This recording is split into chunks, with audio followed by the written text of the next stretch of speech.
श्री सद्गुरु महाराज की जय। श्री सद्गुरु महाराज की जय। श्री सद्गुरु महाराज की जय। बंदो गुरुपद कंज कृपा सिंधु नर रूप हरि महामोहतम पुंज जासु बचन रवि कर निकर। सद्गुरु महर्षि में ही परमहंस जी महाराज की वाणी। ईश्वर प्राप्ति का एक ही मार्ग है। प्यारे लोगों, सब लोग सुख चाहते हैं। सुख भी वह जो सदा रहे और जिसमें संतुष्टि हो। साधारणतया सब लोगों को जो विषय सुख होता है उसमें सुख के बाद दुख और दुख के बाद सुख दिन रात की तरह बरबस आते रहते हैं। इसमें पूरी संतुष्टि नहीं, इसलिए पूर्ण सुख भी नहीं। पूर्व के लोगों ने सोचा कि क्या ऐसा भी सुख हो सकता है जिसके बाद दुख नहीं है। पहले उन लोगों ने विचारा, देखा हम संसार की पीठ पर हैं इसलिए ऐसा होता है। संसार से ऊपर चले जाएं तब जो है वह परिवर्तनशील नहीं। उसी को सब धर्मों को लोगों ने कोई ईश्वर और अल्लाह कहा है।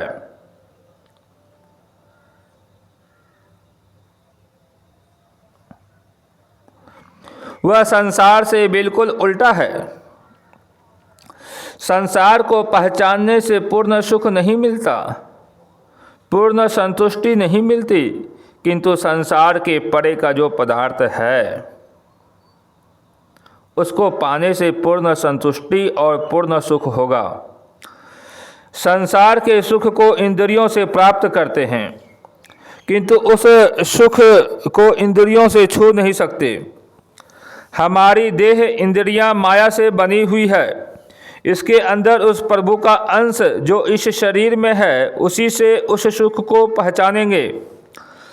शरीरस्थ उसी ईश्वर अंश को जीव कहते हैं। वह प्रभु भी इस शरीर में है और जीव भी है। यही जीव उस प्रभु को छू सकता है। इसको पूर्व के लोगों ने ठीक से सोचा और प्रत्यक्ष पहचानने तथा पाने का यत्न किया। यत्न करने में सफल होने पर इस बात को संसार में उदित कर दिया। देह इंद्रियों के संग में रहकर क्या होता है उसे लोग जानते हैं, किंतु इनका संग छोड़कर लोग देखें कि क्या होता है। शरीर इंद्रियों का संग छोड़ने के लिए चलना पड़ेगा। चलने के लिए बना हुआ रास्ता रहता है या रास्ता बना लेते हैं। बड़े बड़े रास्ते को लोग बनाते हैं, पगडंडी तो चलते चलते ही बनती है। यूरोप, एशिया आदि सब महादेशों के आदमियों के शरीर में इंद्रियां और द्वार जहां एक को है वहीं दूसरे को भी है, तथा इंद्रियों और द्वारों के कर्म सबको एक से ही है। सब शरीरों में जीवात्मा या रूह का रहना एक ही तरह है। इसी तरह परमात्मा की ओर चलने का मार्ग भी सब शरीरों में एक ही तरह है। बाहर में पूजा का ढंग भले ही अलग अलग हो, किंतु अंदर का काम एक ही तरह होगा। भीतर का रास्ता एक ही है। रास्ता किसको कहते हैं? रास्ता कहते हैं लकीर को, जिसका एक किनारा एक स्थान पर हो और दूसरा किनारा दूसरे स्थान पर हो, बीच में कुछ फासला हो। जब हम अपने शरीर में परमात्मा की ओर चलेंगे तो इसका भी शरीर के भीतर ही भीतर कोई मार्ग अवश्य चाहिए। जब हम अपने शरीर को जानने लगते हैं तो इसके दो भाग मालूम होते हैं, एक स्थूल भाग और दूसरा सूक्ष्म भाग। स्वप्न में जाने पर बाहर की इंद्रियों में जैसे जान ही नहीं रहती है।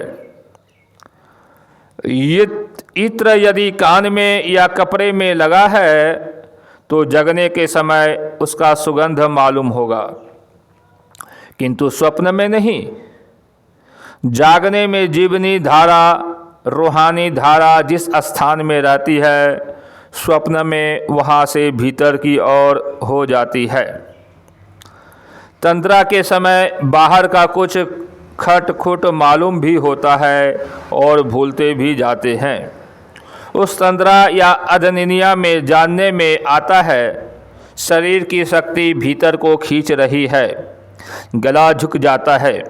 वैदिक धर्म के मानने वाले को एक तरह, कुरान मानने वाले को दूसरी तरह और बाइबल मानने को तीसरी तरह नहीं मालूम होता,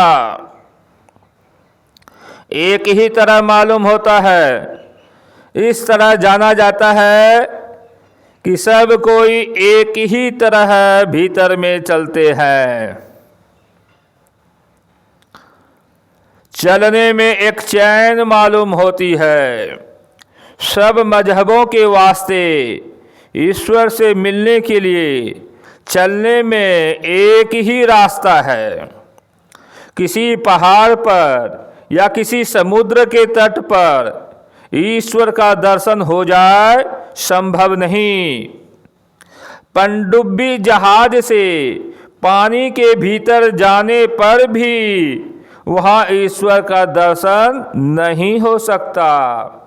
चाहे घर में बैठा रहे या मक्का में या बद्री नारायण में, उसका दर्शन नहीं होगा।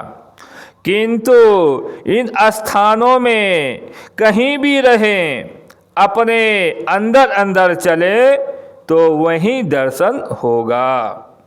बाहर की दुनिया में चलने से शरीर और इंद्रियों से संग छूटता है। यह स्वप्न में जाने की स्वाभाविक क्रिया से जाना जाता है। भीतर में रवानगी के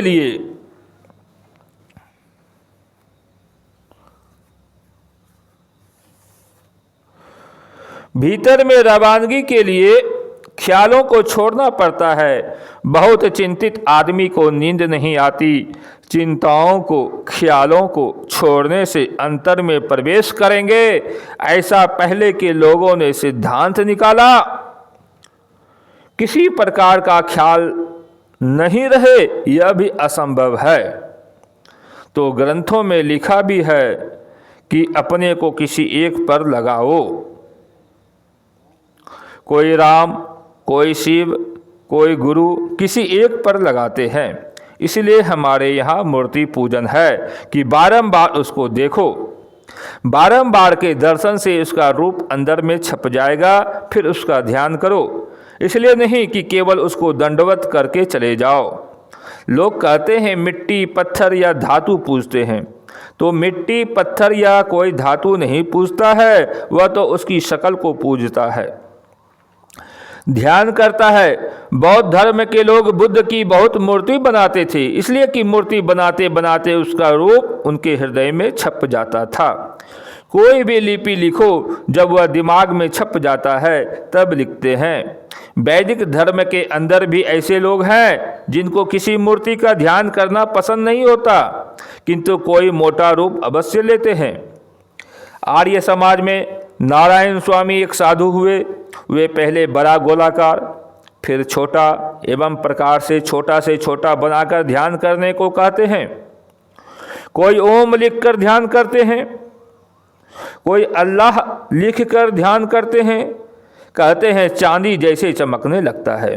कोई अलिफ लिखकर ध्यान करते हैं, कोई मुर्शिद के चेहरे का ध्यान करते हैं, फनाफिल मुर्शिद हो जाते हैं। उनको विश्वास है कि फनाफिल मुर्शिद से फनाफिल रसूल हो जाएंगे और वही फिर फनाफिल अल्लाह हो जाएंगे। इसमें जिस किसी रूप पर अपनी श्रद्धा हो वह लीजिए। सांप्रदायिक खैच में नहीं पड़िए कि खास करके यही होना ही चाहिए। रूप के सहित नाम अवश्य रहेगा और ऊंचे दर्जे में जाकर नाम रहेगा और रूप नहीं रहेगा, अर्थात शकल नहीं रहेगा, निराकार नामी और नाम रहेगा। कोई न कोई एक शब्द जपना, वह भी एक पर अपने को लगाना है। किसी एक रूप पर मन लगाना, यह भी मन का एक और करना है, किंतु यह पूर्ण रूप से एक और होना नहीं है। वर्णात्मक शब्दों का टुकड़ा वर्ण में होता है और मूर्ति का अंग प्रत्यंग में, शब्द जपने में और रूप ध्यान करने में भी कुछ फैलाव है, पूर्ण सिमटाव नहीं। इसलिए किसी ऐसा एक पर आओ जिसमें फैलाव नहीं।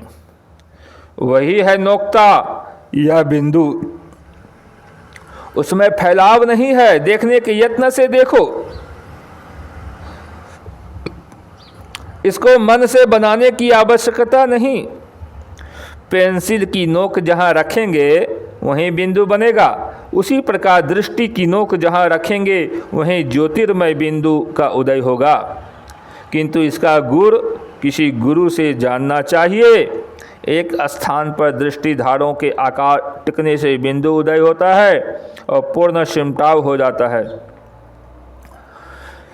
सुनहि मार्ग आइया, सुनहि मार्ग जाई, चेतन पैरा सुरति का, दादु रहो ल्यो लाई। संत दादू दयाल। यही रास्ता का छोर है। यहीं से रास्ता पर चलकर ईश्वर के पास सब धर्म के लोग जाते हैं। शरीर इंद्रियों को छोड़कर शरीर के अंदर अंदर चलते हैं। यही एक रास्ता है। पथिक को ब्रह्म ज्योति का सहारा मिलता है। एक बिंदुता प्राप्त करने पर उसको प्रकाश मिल जाता है। यही रास्ता और सहारा होता है। जिस प्रकार जल में तैरने वाले का रास्ता भी जल ही है और सहारा भी जल ही है, उसी प्रकार प्रकाश ही सहारा है और रास्ता भी है। इसके बाद बीजाक्षरम परम बिंदुम नादम तस्योपरि स्थितम, सशब्दे चाक्षरे छीने निशब्दम परमम पदम। ध्यान बिंदु उपनिषद। बिंदुपीठम विनर्विद्यम नादलिंगम उपस्थितम। योग सिखोपनिषद। केवल नाद रहेगा, ओम रहेगा, इसमें आजम रहेगा। वह ज्योति मार्ग और शब्द मार्ग सबके लिए है। जो अपने अंदर प्रवेश करता है, हाँ एक बात अवश्य है कि ज्योति छूट जाती है और शब्द रह जाता है, किंतु यह शब्द भी जहाँ जाकर लय हो जाता है वहीं रास्ता का ओर या अंत हो जाता है। तब आप रह जाएंगे और आपको प्रभु मिल जाएंगे। इसी मार्ग का उपदेश गुरु महाराज करते थे। सुरत शीश शब्द गुरु मिली मार्ग जाना हो। तुलसी साहब। हम सब लोगों का ईश्वर एक है। उस तक पहुंचने के लिए रास्ता भी एक ही है। उस अंतर मार्ग को पकड़कर हम लोग चले। श्री सद्गुरु महाराज की जय। यह प्रवचन दिनांक 12/3/1953 ईस्वी की रात्रि को भागलपुर महल्ला आसानंदपुर परबत्ती के श्री संत मत सत्संग मंदिर में हुआ था। श्री सद्गुरु महाराज की जय।